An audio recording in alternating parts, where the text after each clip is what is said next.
जंगल में सभी पक्षी बहुत हंसी खुशी रह रहे थे। वो खूब हल्ला गुल्ला करते और इकट्ठे घूमने जाते थे। उनमें सुंदरी उसका पति कालू कौवा भी था। सुंदरी कौवी का पति बहुत ही चालाक और शातिर होने के साथ साथ वो सभी पक्षियों को तंग भी बहुत करता था। मगर सुंदरी कौवी उसने किसी को कभी तंग नहीं किया, मगर कभी कभी वो दूसरे पक्षियों की सहायता कर दिया करती थी। उनके पड़ोस में चिड़िया का भी परिवार रहता था, जिसमें बंटी उसकी पत्नी लाडो रहते थे। बंटी कबूतर बहुत ही मासूम था। वो हर किसी की सहायता करके खुश रहता था। एक दिन वो सब अपने घोंसलों में बैठे होते हैं, तभी कहीं से एक चिड़िया उड़कर आती है और इधर उधर उड़ना शुरू कर देती है। कौवा और कबूतर देखते रहते हैं कि चिड़िया को पता नहीं क्या हो गया है, लेकिन एक बात तो वो समझ जाते हैं कि वो चिड़िया जंगल की नहीं है, बल्कि किसी और जंगल से आई है। जब काफी समय के बाद चिड़िया वहीं उड़ रही होती है, तो उनको बहुत गुस्सा आता है। चिड़िया दीदी, क्या हुआ? क्या तुम्हारा कुछ खो गया है? तुम इस जंगल की नहीं लग रही हो। हमें बताओ, अगर कोई मदद चाहिए तो हम आपकी मदद कर देंगे। कौवे भाई, मैं इस जंगल में नई आई हूँ। हमारे पुराने जंगल में बारिशें न होने की वजह से सब कुछ सूख गया है। अब उस जंगल में खाने के लिए कुछ भी नहीं रहा, इसलिए मैं भोजन की तलाश में इधर उधर देख रही थी, तो मुझे आपका जंगल नजर आया, तो मैं यहाँ पर चली आई। अब मैं देख रही हूँ कि मैं किस पेड़ पर अपना घोंसला बनाऊं, पर मुझे समझ में नहीं आ रहा है कि कहाँ पे घोंसला ठीक रहेगा। और वैसे मेरा नाम टुनटुनी है। अरे टुनटुनी, आप फिक्र क्यों करती हैं? हमारे साथ वाला पेड़ है ना, आप चाहे तो उस पे अपना घोंसला बनाकर रह सकती हो। वो काफी दिनों से खाली पड़ा है और हमारे पास भी है। हम सब मिलके रहेंगे और एंजॉय करेंगे। टुनटुनी चिड़िया उनके साथ वाले पेड़ पर घोंसला बना लेती है। टुनटुनी, बंटी और कालू उनमें दोस्ती हो जाती है और वो अपने घोंसले में अंडे देती है, जिसके बाद उनमें से प्यारे प्यारे बच्चे निकल आते हैं। वो सब मिलकर अनाज ढूंढने जाते और काफी सारा भोजन घर लेकर आते हैं। ऐसे ही दिन गुजर रहे होते हैं कि देखते ही देखते बाहर के दिन खत्म होने लगते हैं। हर तरफ सूखे का मौसम शुरू हो जाता है। कुछ दिन तो जमा किया हुआ भोजन उनके काम आता है, लेकिन वो भी खत्म होने लग जाता है। कबूतर, कौवा, टुनटुनी बहुत ज्यादा परेशान हो जाते हैं। कालू उड़कर बंटी के पास जाता है। बंटी देखो, अब हम क्या करेंगे? दूसरे जंगल में भी आजकल खाने को कुछ नहीं मिलता। रोज दूर दूर तक उड़ के जाता हूँ, लेकिन मजाल है कि खाने को कुछ मिल जाए। मेरी पत्नी भी खाना ढूंढने गई थी, मगर उसे भी कुछ नजर नहीं आया। हाँ, तुम ठीक कह रहे हो। कल मैं भी अपनी पत्नी के साथ मायके गया था, वहाँ भी सूखे का मौसम आया हुआ है। मेरे ख्याल में हमें टुनटुनी से पूछना चाहिए, शायद उसको किसी जंगल का पता हो जहाँ भोजन मिल सके। वो तो दूसरे जंगल से आई है, उसे दूसरे जंगल के बारे में जरूर जानकारी होगी। अरे नाम मत लो उस मनहूस का। मुझे तो लगता है वही मनहूस है। पहले अपने जंगल में सूखा करवा के आ गई और अब यहाँ जब से हमारे साथ आई है भोजन खत्म होता रहा है। मुझे तो लगता है ये वहाँ से खुद नहीं आई, इसको वहाँ के पक्षियों ने निकाल दिया होगा। मनहूस कहीं की। बंटी बहुत ही सीधा सादा होता है। वो फौरन कालू की बातों में आ जाता है। हाँ, तुम सही कह रहे हो। मुझे भी यही लगता है, वरना हम इतने सालों से यहाँ रह रहे हैं। मजाल है कभी सूखे का मौसम आया हो। और जब से ये चिड़िया आई है, कुछ दिनों के बाद बारिशें होना बंद हो गई। अब भोजन खत्म हो गया है। मेरे ख्याल से तुम ठीक कह रहे हो, टुनटुनी ही मनहूस है। मेरे ख्याल से हमें टुनटुनी को यहाँ से निकाल देना चाहिए। जब यहाँ से जाएगी तो सूखे का मौसम खत्म हो जाएगा, वरना हम सब भूखे मर जाएंगे।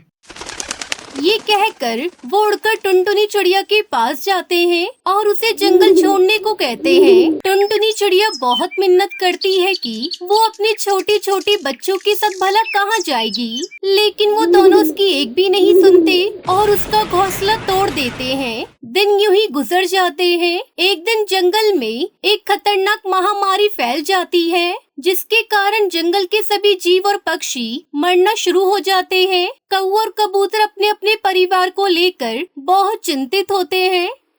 कालू भाई, अगर हम इसी तरह जंगल में रहे तो हम भी इस बीमारी से मर जाएंगे। मुझे तो लगता है हमें किसी और जंगल की तलाश करनी होगी, जहाँ भोजन भी हो और बीमारी भी ना हो।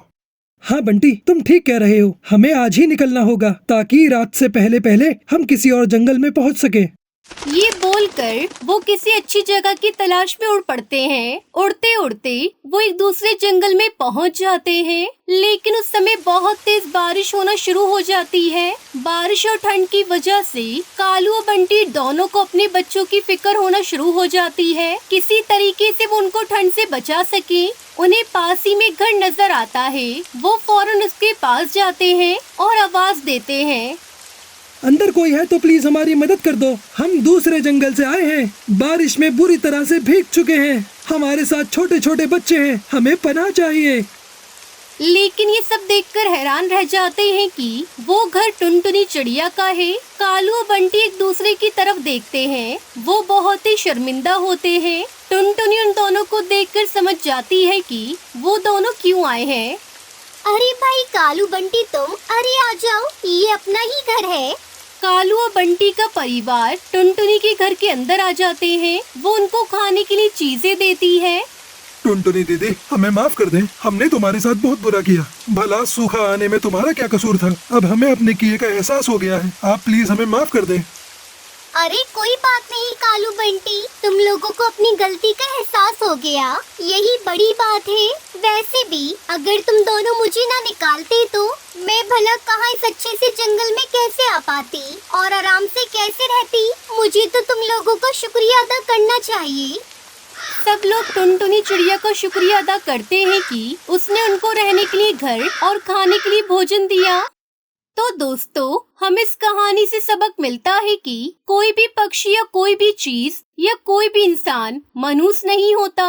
इसलिए किसी को मनहूस नहीं कहना चाहिए, बल्कि मुश्किल समय में एक दूसरे के काम आना चाहिए और हमेशा मिलजुल कर रहना चाहिए। हिमालय में एक जंगल था। उस जंगल के रहने वाले सभी पक्षियों को दाना चुनने बहुत दूर जाना पड़ता था। उनमें से एक टुनटुनी चिड़िया थी। उसके 2 बच्चे भी थे। टुनटुनी चिड़िया का घोंसला भी तेज बारिश की वजह से टूट चुका था। टुनटुनी चिड़िया एक पेड़ की डाल पर अपने बच्चों को लेकर बैठी हुई थी। तभी उसके पास टूनी चिड़िया आती है। अरे टुनटुनी चिड़िया, तुम इतनी परेशान क्यों लग रही हो और ये बच्चे इतना शोर क्यों मचा रहे हैं? टूनी चिड़िया, मेरे बच्चे धीरे धीरे बड़े हो रहे हैं। मुझे घोंसला तो बनाना होगा। कब तक मैं ऐसे ही पेड़ की डाल पर बैठी रहूंगी? और मुझे अनाज की भी बहुत जरूरत है। थोड़े अनाज भी उनका पेट नहीं भरता। ज्यादा अनाज के लिए मुझे दूर नदी पार गांव में जाना पड़ेगा। आने जाने में ज्यादा समय लग जाता है, इसलिए मैं नहीं जा पाती। बस इतनी सी बात टुनटुनी चिड़िया। अरे तुम चिंता मत करो, नदी के पार एक चील का खेत है। हम सब वहीं दाना चुनने जा रहे हैं और उस खेत में तुम्हें आम भी मिल जाएंगे। तुम उससे अपना घर बना लेना। तुम चाहो तो हमारे साथ चल सकती हो। हम वहीं उसी खेत में जा रहे हैं। दोस्तों, कल की वीडियो में आपने इतने कम लाइक क्यों किए? मुझे बहुत बुरा लगता है। दोस्तों, जब मैं आपके कहने पर कहानी बनाती हूँ और आप बहुत कम लाइक करते हो, और जब आप कम लाइक करते हो तो मुझे वीडियो बनाने का बिल्कुल भी मन नहीं करता है। तो प्लीज दोस्तों, अब इस वीडियो पर जाकर लाइक कर दो। ठीक है टूनी चिड़िया, मैं भी तुम सबके साथ चलती हूँ। बच्चों, मैं घर बनाने के लिए आम और तुम लोगों के लिए दाना लेकर आती हूँ। तब तक तुम दोनों एक दूसरे का ख्याल रखना। ऐसा कहकर टुनटुनी चिड़िया सभी पक्षियों के साथ चील के खेत में चली जाती है। फिर सभी पक्षी बेफिक्र होकर खेत में दाना चुनने लगे। तभी वहाँ अपनी खेत की फसल को देखने चील आ जाता है। चील देखता है कि उसकी फसलों को चिड़िया का झुंड खा रहा है। वही टुनटुनी चिड़िया उसके आमों को तोड़ रही थी तो उसे बहुत गुस्सा आता है और वो उन्हें पकड़ने लगता है। सारे पक्षी उड़ जाते हैं, लेकिन चील के हाथ बेचारी टुनटुनी चिड़िया पकड़ में आ जाती है। ओहो, चलो, एक चिड़िया तो हाथ में आई। ये सभी पक्षी रोज मेरी फसलें खाते हैं और बर्बाद कर देते हैं। अब मैं इस चिड़िया को नहीं छोड़ूंगा। चील ने टुनटुनी चिड़िया को पिंजरे में बंद कर दिया और पेड़ के नीचे बैठ गया। टुनटुनी चिड़िया अपनी बच्चों की चिंता करके रोने लगी। मुझे छोड़ दो चील भैया, मेरे बच्चे भूखे हैं। मुझे अपने बच्चों के पास जाना है। वहीं से बंटी कबूतर गुजर रहा था। टुनटुनी चिड़िया ने उसे रोका और कहने लगी, बंटी भाई, अरे बंटी भाई, मुझे इस पिंजरे से आजाद कर दो। मुझे अपने बच्चों के पास जाना है। मेरे बच्चे भूखे हैं। बंटी कबूतर को चिड़िया पर दया आ गई। वो चील से बोला, अरे चील भाई, तुमने इस मासूम चिड़िया को पिंजरे में क्यों बंद करके रखा है? आप इसे छोड़ दीजिए। इस बेचारी चिड़िया को अपने बच्चों के पास जाना है। बदले में आप मेरे जूते रख लो और इस नन्ही सी चिड़िया को छोड़ दो। नहीं भाई, मुझे तुम्हारे जूते नहीं चाहिए। इस चिड़िया ने मेरी सारी फसल खा ली और तो और इसने आम को भी तोड़ा है। मैं इसे इस पिंजरे से बाहर बिल्कुल नहीं निकालूंगा। अपने काम से मतलब रखो, जाओ यहाँ से। मुझे माफ करना प्यारी चिड़िया, मैंने अपनी तरफ से पूरी कोशिश की। बंटी कबूतर निराश होकर वहाँ से चला जाता है। टुनटुनी चिड़िया फिर से दुखी होके अपने दोनों बच्चों के लिए रोने लगती है। कुछ देर बाद एक कौवी वहाँ से गुजर रही होती है, जो चूड़ी बेचने के लिए जंगल जा रही थी। चूड़ी वाली कौवी, अरे ओ चूड़ी वाली कौवी, मुझे इस पिंजरे से बाहर निकाल दो। मुझे अपने बच्चों के पास जाना है। अरे चील भाई, क्यों तुम इस नन्ही सी जान को पिंजरे में कैद करके बैठे हो? तुम इसे छोड़ दो। इसके बदले तुम चूड़ियां ले लेना और बाजार में अच्छे दामों में बेच देना। इस बेचारी को छोड़ दो, इसने तुम्हारा क्या बिगाड़ा है? अरे तुम्हें क्या बताऊं कि इसने मेरा क्या बिगाड़ा है। ये कमबख्त चिड़िया रोजाना अपने साथियों के साथ आकर मेरी सारी फसलें बर्बाद कर जाती है। मैं इसे किसी भी कीमत पर नहीं छोड़ने वाला। तुम जाओ, निकलो यहाँ से। ये तो बहुत ही बदतमीज और निर्दयी है। माफ करना टुनटुनी चिड़िया, मैं तुम्हें नहीं छुड़ा सकती। चील भैया, मुझे छोड़ दो। मेरे बच्चे मेरा इंतजार कर रहे होंगे, भूख से बिलक रहे होंगे। मेरे पास तो घर भी नहीं है जिसमें मेरे बच्चे रह सके। मेरे बच्चों को कोई शिकारी पक्षी ना खा जाए। मुझे जाने दो, मुझे छोड़ दो। हे भगवान, मेरी मदद करो। मेरे बच्चों के वास्ते मेरी मदद करो भगवान। टुनटुनी चिड़िया चील से गुहार करने लगी। वो उसकी एक नहीं सुन रहा था। चील तो कुछ और ही सोचने लगता है। वाह क्या बात! जो भी आता है वो इस चिड़िया को छोड़ने के बदले कुछ ना कुछ देने की बात करता है। क्यों ना मैं ऐसा करूं कि इस चिड़िया को छोड़ने के बदले कुछ बड़ा ही मांग लूं। चील के मन में लालच आ गया था। वो ये सोच रहा था कि एक छोटी सी चिड़िया को आजाद करने के लिए कोई भी कुछ भी देने को तैयार हो जाता है, और इसी वजह से वो ज्यादा पाने की चाहत में हो जाता है। शाम हो चुकी थी। चिड़िया रो रो कर थक चुकी थी। उसने हार मान ली थी। हे भगवान, सुबह से शाम हो गई। मुझे लगता है मेरी मदद को कोई नहीं आएगा। मैं अब हमेशा से पिंजरे में बंद रहूंगी। हे प्रभु, मेरे बच्चों की रक्षा करना। वो मेरे बिना जीना सीख ले, बस यही कामना करती हूँ। तभी वहाँ से लाल परी गुजरती है और टुनटुनी चिड़ियों से देखकर जोर जोर से आवाज देती है, लाल परी जी, ओ लाल परी जी, मुझे इस पिंजरे से बाहर निकाल दो। मुझे अपने बच्चों के पास जाना है। क्या बात है चील, तुमने इस मासूम चिड़िया को पिंजरे में क्यों कैद करके रखा है? इसने तुम्हारा क्या बिगाड़ा है? छोड़ दो इसे। इस दुष्ट चिड़िया ने अपने झुंड के साथ मिलकर मेरी सारी फसलें बर्बाद कर दी। लाल परी, इसने मेरा बहुत बड़ा नुकसान कर दिया है। मैं इसे कैसे छोड़ सकता हूँ? लाल परी जी, मैंने अपने बच्चों के लिए सब किया। मेरे पास कोई घर भी नहीं है, इसलिए मैंने इनके खेत से आम तोड़े जिससे मैं अपने बच्चों के लिए घर बना सकूं। सुनो चील, टुनटुनी चिड़िया ने ये सब अपने बच्चों और घोंसला बनाने के लिए किया है। तुम्हारा जितना भी नुकसान हुआ है उसकी भरपाई हम कर देंगे। तुम बस इस चिड़िया को छोड़ दो। यही मौका है। इस चिड़िया के बदले लाल परी मुझे कुछ भी देने को तैयार हो जाएगी। मुझे बस थोड़ा सा नाटक करना होगा। लाल परी, मैं इसे इतनी आसानी से नहीं छोड़ूंगा। मैं इसे सजा देकर ही रहूंगा, क्योंकि इसे भी पता चलना चाहिए कि किसी का नुकसान करने की क्या सजा होती है। ए दुष्ट चील, तुम हमारे आदेश को ठुकरा रहे हो। लगता है ये चील भूल गया है कि ये किसके सामने खड़े होकर बात कर रहा है। लाल परी गुस्से में आ जाती है और अपने जादू से उस चील को तोता बना देती है। क्षमा कर दो लाल परी, क्षमा कर दो। मैं लालच में आ गया था। मुझे माफ कर दो। मुझे तोता मत बनाओ। मुझे मेरा रूप वापस कर दो। मैं अभी टुनटुनी चिड़िया को छोड़ देता हूँ और उसे जितने आम चाहिए मैं उसे दे दूंगा। फिर लाल परी तोते को वापस चील बना देती है और टुनटुनी चिड़िया पिंजरे से आजाद हो जाती है। आपका बहुत बहुत शुक्रिया लाल परी जी, आपने मेरी मदद की। अच्छा टुनटुनी, अब तुम जाओ, तुम्हारे बच्चे तुम्हारी राह देख रहे होंगे। टुनटुनी चिड़िया आमों को लेकर अपने बच्चों के पास जाती है और आम से अपना सुंदर सा घर बनाती है। उसके बाद टुनटुनी चिड़िया अपने बच्चों के साथ खुशी खुशी रहने लगती।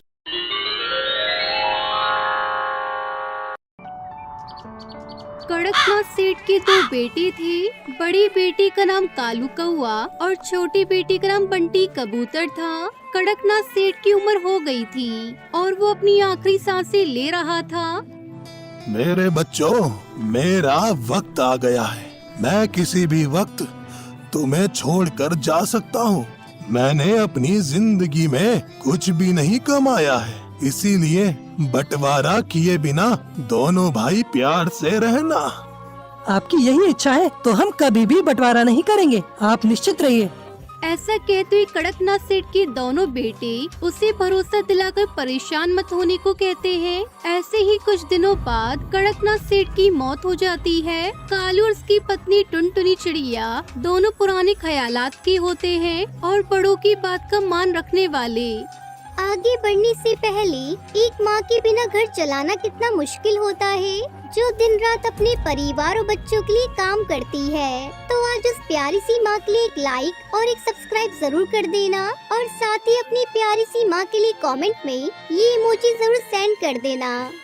लेकिन वही बंटी कबूतर और उसकी पत्नी पिंकी चिड़िया, वो दोनों पढ़े लिखे और केवल अपने बारे में ही सोचते हैं। एक दिन पिताजी खत्म, उनकी बात भी खत्म। अब हमें बंटवारा कर लेना चाहिए। जल्दी से अपने भाई से बात करके अच्छा वाला हिस्सा अपनी तरफ कर लो। अगर तुम नहीं बोल रहे बंटवारे की तो मैं टुनटुनी भाभी से बात कर लेती हूँ। हाँ पिंकी, ठीक है, तुम ही कर लो बात, क्योंकि मेरी बात उन्हें ज्यादा बुरी लगेगी। ठीक है, मैं आज ही बात कर लेती हूँ उनसे। ऐसा कहते हुए पिंकी चिड़िया टुनटुनी चिड़िया से बात करती है।